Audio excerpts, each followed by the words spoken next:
Sebrae, Serviço Brasileiro de Apoio às Micro e Pequenas Empresas. Olá, começa agora mais um programa Destaques. E a investidora de impacto In3 tem assumido o protagonismo com a agenda de fomento em negócios de base tecnológica que resolvam problemas da sociedade e da sua relação com o território. Fortaleza tem sido grande laboratório de prototipagem e validação dos modelos de negócios. E sobre esse assunto, eu conversei com os sócios da In3, Haroldo Rodrigues e Laura Jucá. Eles estiveram aqui na TV Otimista e a primeira parte da conversa você confere a partir de agora.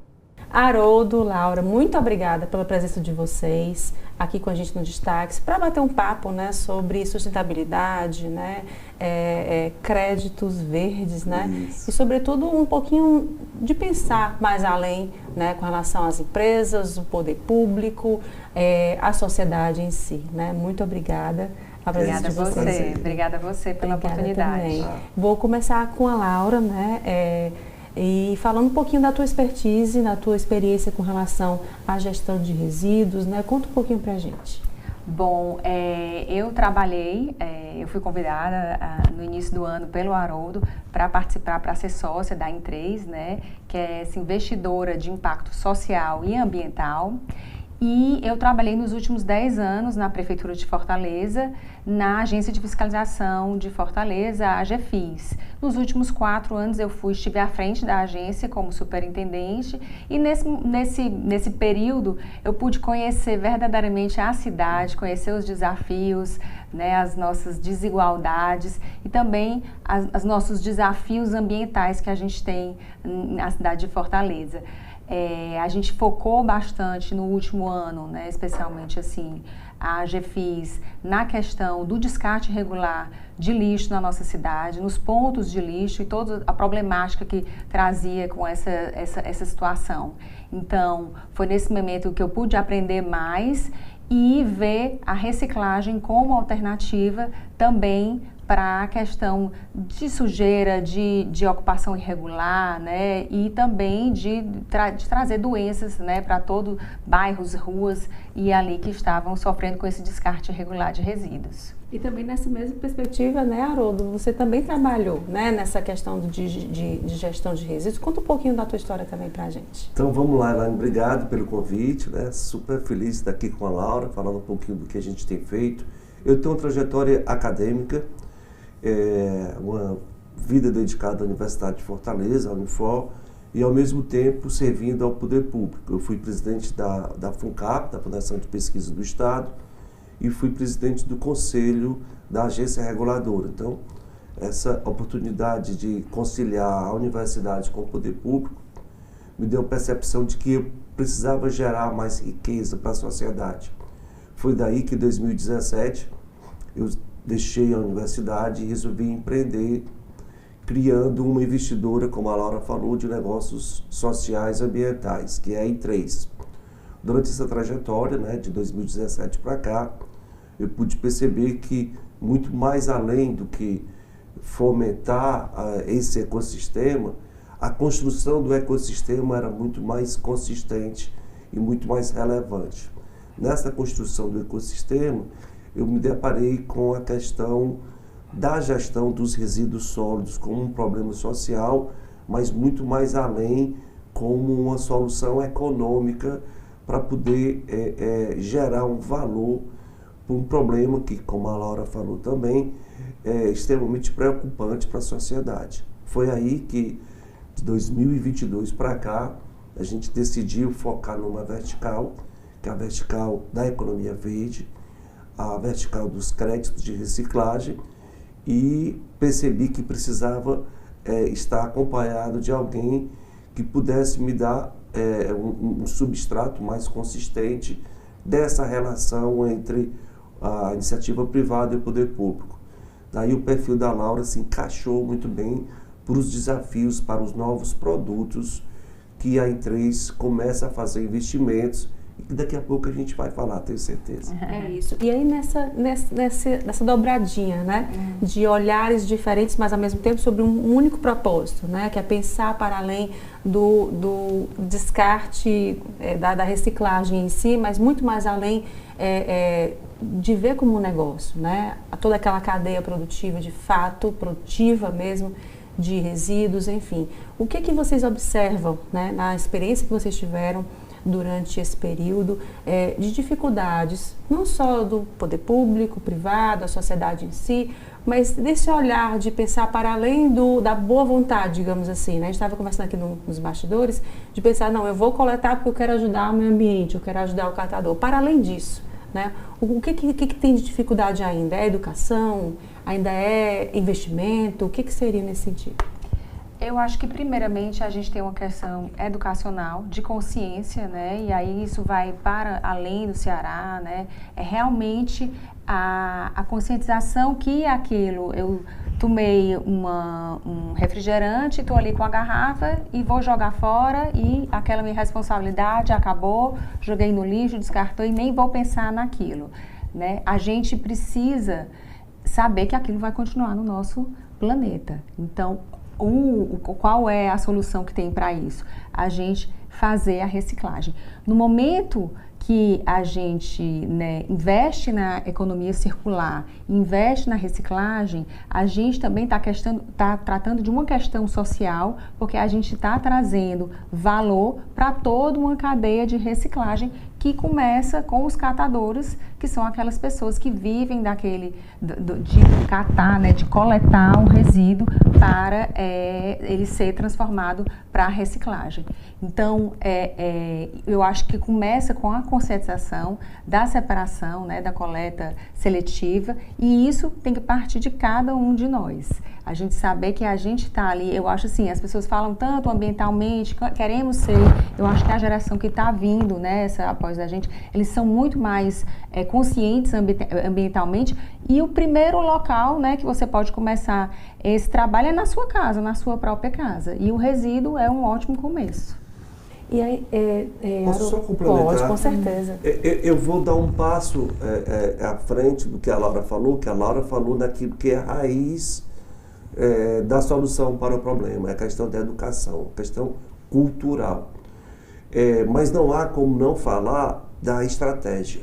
Talvez o que a gente precisa é ressignificar o valor dessa estratégia. E daí, e a gente não pode passar no programa sem falar sobre os Objetivos do Desenvolvimento Sustentável, que é o ODS, que é uma grande estratégia para que toda esse ecossistema seja economicamente financiado, porque problemas que ligam à questão da educação ambiental, da conscientização, requer um grande pacto, né? Um pacto global para se atingir as metas do Objetivo do Desenvolvimento Sustentável. Esse é o grande desafio do planeta.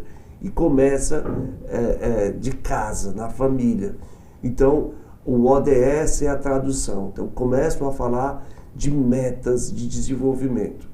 E mais além, quando a gente olha para a economia verde, para a economia circular e para a logística reversa dos resíduos, das embalagens, a gente precisa falar também de outra sigla que tem esse DNA ligado à economia, que é o ASG, que são as boas práticas ambientais, sociais e de governança.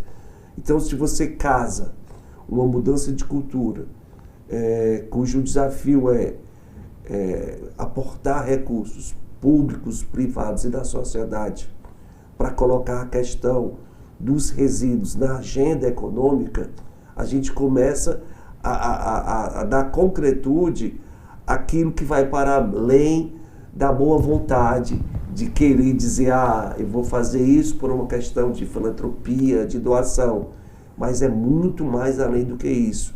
É uma questão econômica, é uma questão de levar dignidade para quem está na base da pirâmide e, ao mesmo tempo, gerar valor agregado para quem produz o substrato desse reciclado, né, que é um insumo para novos produtos, para novas embalagens, e que a gente, consumidor, desperte o desejo de fazer uma compra a partir de produtos que são ambientalmente corretos. Então é uma cadeia que se encaixa, e esse encaixe vem a partir da atuação de todos esses atores, que começa, como a Laura falou, na base, mas tem uma visão estratégica de desenvolvimento econômico. A agenda ambiental é uma agenda de desenvolvimento econômico. Essa conta ambiental, ela precisa entrar nos orçamentos das empresas, nos orçamentos do poder público e nos nossos orçamentos particulares, no sentido de retornar essa harmonia entre a relação do homem com o seu meio ambiente, gerando esse conceito de sustentabilidade, que é o legado que a gente vai deixar no presente para quem vem aí no futuro. E agora o intervalo, a gente volta já.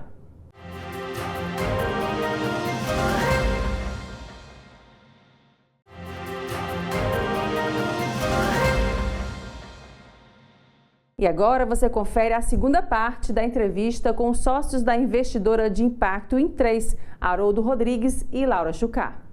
Haroldo, Laura, continuando nossa conversa aqui, uma inquietude minha pessoal, a gente falando muito da questão das embalagens, você falou nas embalagens no bloco anterior, né, com relação à logística reversa das empresas, mas eu ainda sinto uma necessidade, a gente vê muito as próprias redes sociais impulsionando o consumo exagerado, né, a gente vê as modinhas, às vezes é boneca, às vezes é quinquilharia nas bolsas, né, aqueles frufrus, enfim, é o consumo que faz parte do capitalismo, enfim.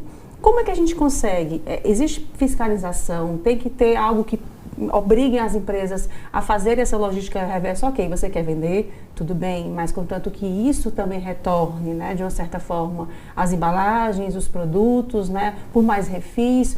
Essa inquietude minha, né, acredito que quem está assistindo também possa ter. Como é que a gente consegue, né, fazer com que isso seja benéfico para todo mundo, sobretudo para o meio ambiente e para as próximas gerações também?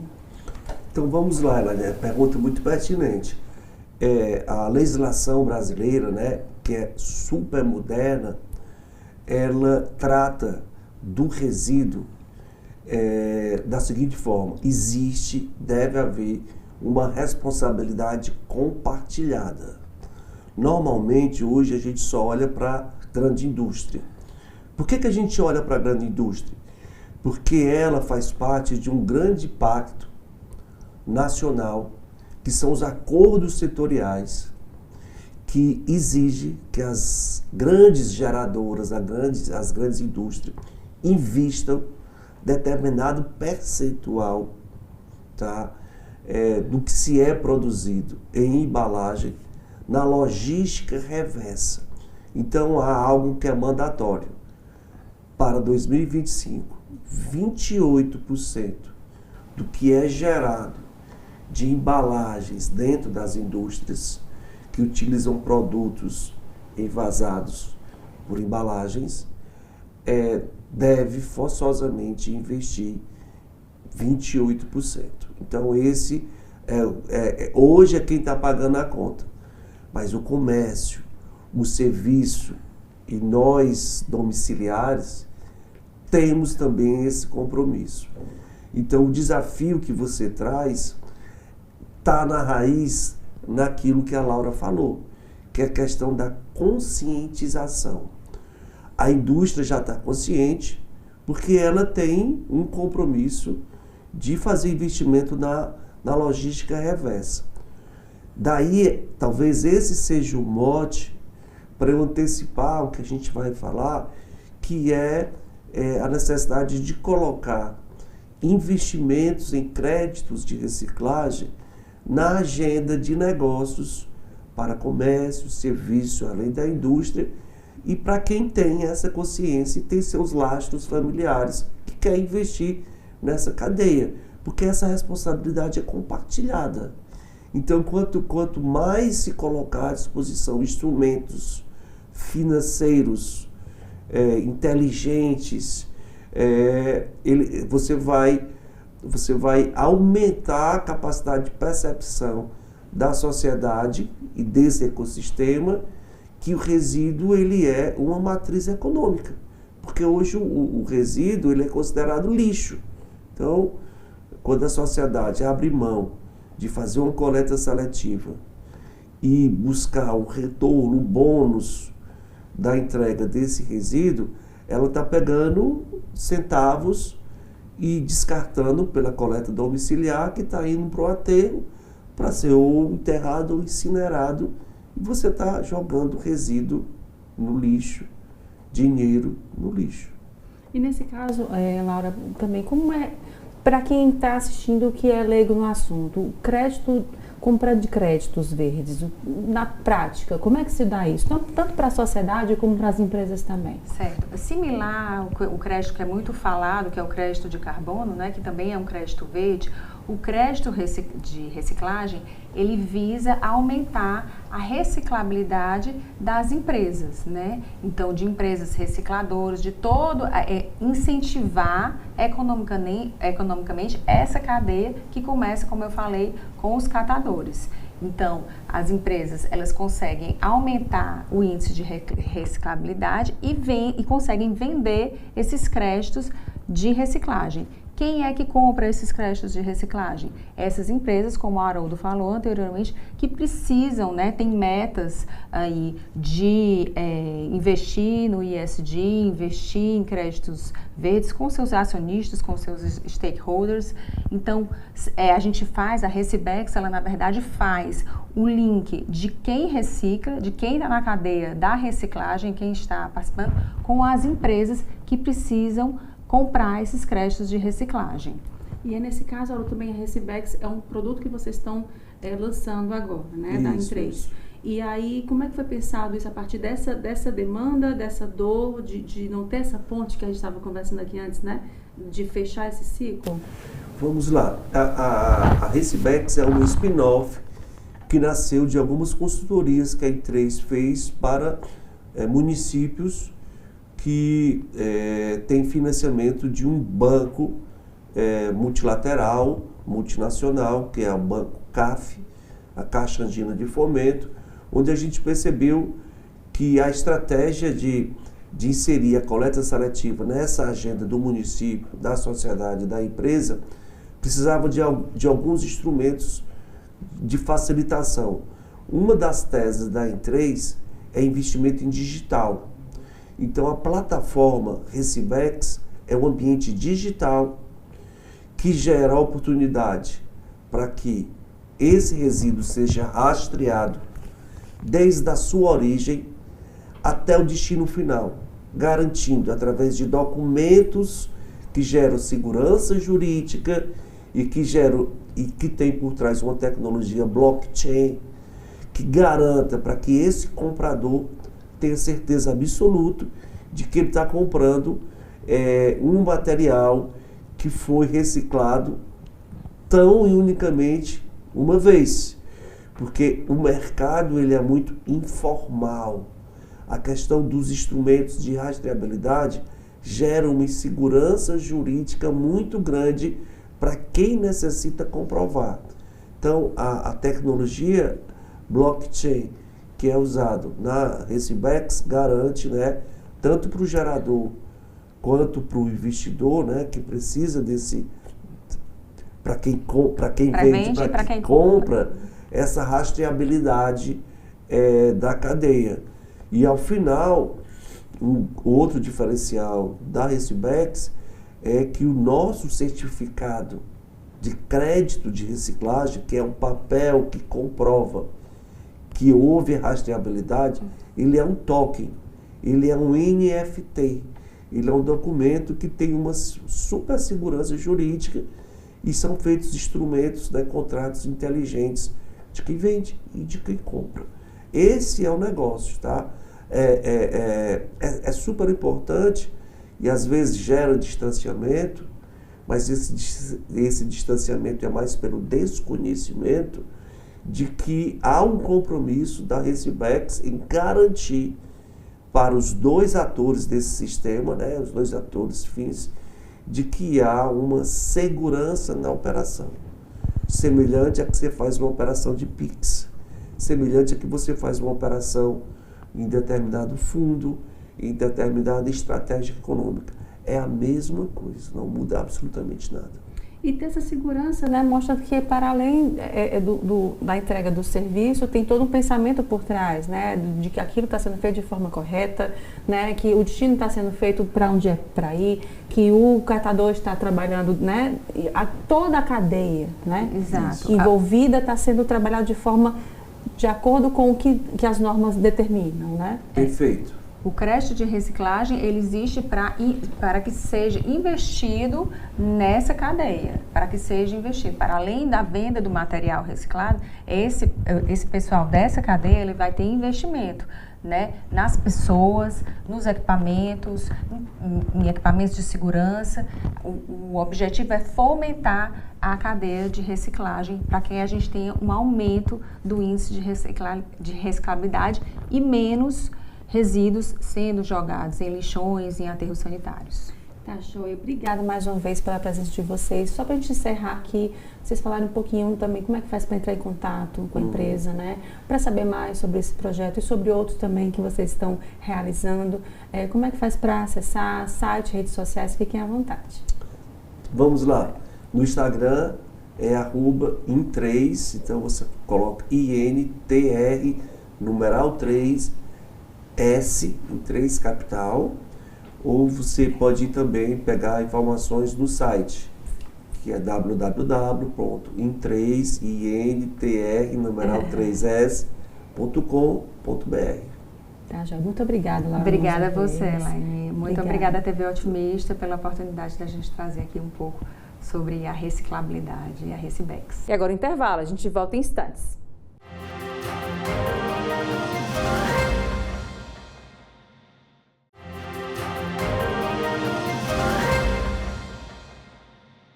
E neste Dia dos Namorados, o amor tem destino certo e pode levar um casal diretamente para Roma. O Shopping Rio Mar Fortaleza lançou uma campanha especial que promete movimentar o comércio e encantar os apaixonados. Que tal comemorar o Dia dos Namorados de uma maneira especial, com o objetivo de oferecer experiências memoráveis aos clientes e impulsionar as vendas? Shopping Rio Mar Fortaleza preparou uma campanha com direito a uma viagem, a um sorteio, né, para uma viagem a Roma, na Itália. E quem vai explicar para a gente essa campanha é o Jean Franco, superintendente do Shopping. Jean, como é que foi preparada essa campanha para uma data tão especial para o comércio? Isso, a campanha foi feita com muito carinho, né? Ela é uma campanha intitulada Seu Amor Tem um Destino Certo, onde os clientes que comprarem produtos aqui no shopping, a cada R$250 ele recebe o número da sorte para concorrer a uma viagem para Roma com acompanhante, hospedagem. Então, assim, um destino romântico desejado por todos.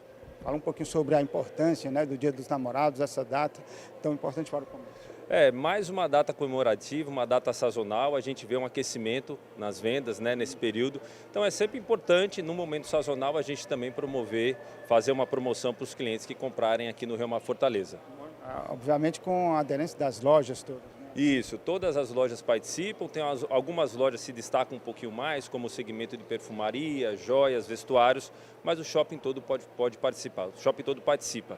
Aí é uma data que aquece, né? Vai até quando? Para participar, como é que faz para participar?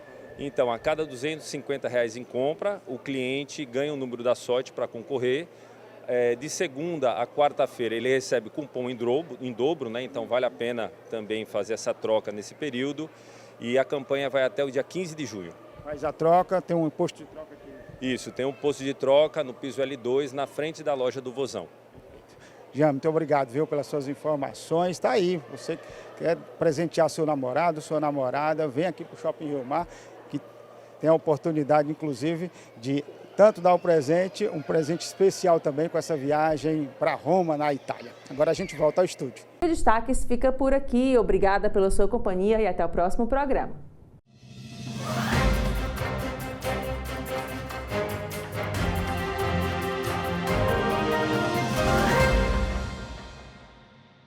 Sebrae, Serviço Brasileiro de Apoio às Micro e Pequenas Empresas.